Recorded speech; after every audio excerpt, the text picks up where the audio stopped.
RM100,000 untuk tentera cyber Rosmah, dana dari mana? Gempar. Ya, ini berita gempar. Bekas pemandu Datin Seri Rosmah Mansor, Datuk Rizal Mansor mendakwa isteri Datuk Seri Najib Razak itu seorang yang amat mementingkan imej.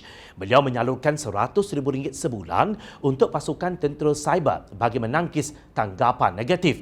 Rizal berkata demikian dalam keterangan di Mahkamah Tinggi Kuala Lumpur dalam perbicaraan rasuah kes projek solar hibrid untuk sekolah luar bandar di Sarawak. Pada 2012, saya telah menubuhkan satu pasukan Cyber Troopers atas arahan Datin Seri Rosmah.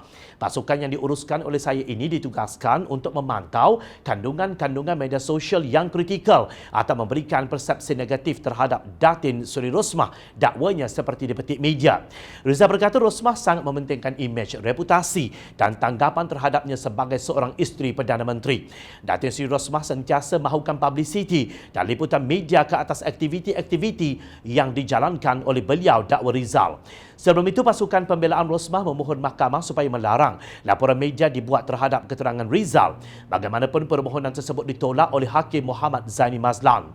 Rosmah berdepan pertuduhan meminta RM187.5 juta dan dua tuduhan menerima suapan RM6.5 juta daripada pengarah urusan Jepak Holdings, Saidi Abang Samsudin. Suapan tersebut didakwa diterima menerusi Rizal sebagai upah membantu Jepak mendapatkan projek bersepadu sistem suria fotovolta atau PV hybrid serta penyelenggaraan dan operasi genset diesel untuk 369 sekolah luar bandar Sarawak yang bernilai RM1.25 bilion dari Kementerian Pendidikan secara rundingan terus. Hebat sungguh. Beliau bukan hanya merampas kedudukan Permaisuri Agong dengan menggelarkan dirinya First Lady of Malaysia atau FLOM, malah memiliki tentera cyber sendiri. Untuk rekod pada 5 Februari lalu, mahkamah diberitahu pejabat Perdana Menteri PMO menerima arahan untuk menamakan bahagian pengurusan penyelarasan program Perdana Menteri membabitkan Rosmah sebagai bahagian First Lady of Malaysia.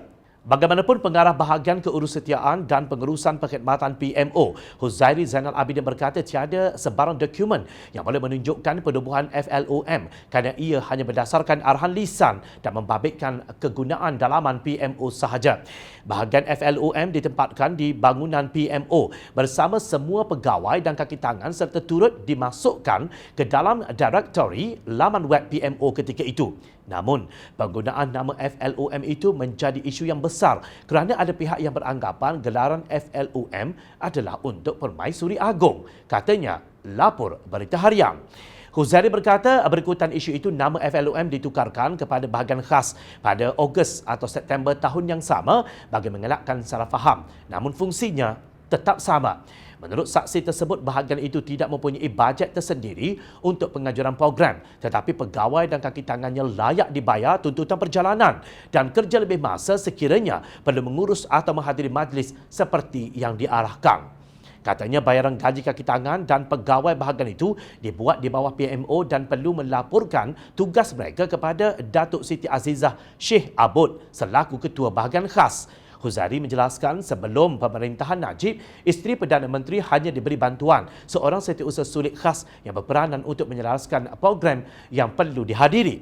Beliau mengesahkan bahagian FLOM tidak pernah diwujudkan di pejabat Perdana Menteri sebelum pemerintahan Najib. Nah, kita tahu sekarang dari mana datang dana yang dicurahkan kepada Rosmah Mansor. Sudah tentu bukan datang dari kocek Najib. Itu pun pemimpin PAS yang diketuai oleh Presidennya, Datuk Seri Hadi Awang, dengan bangganya bersolidariti dengan Najib pada malam beliau didapati bersalah dan dijatuhi hukuman penjara selama 12 tahun dan didenda sebanyak RM210 juta berhubung 7 pertuduhan dalam kes RM42 juta SRC International.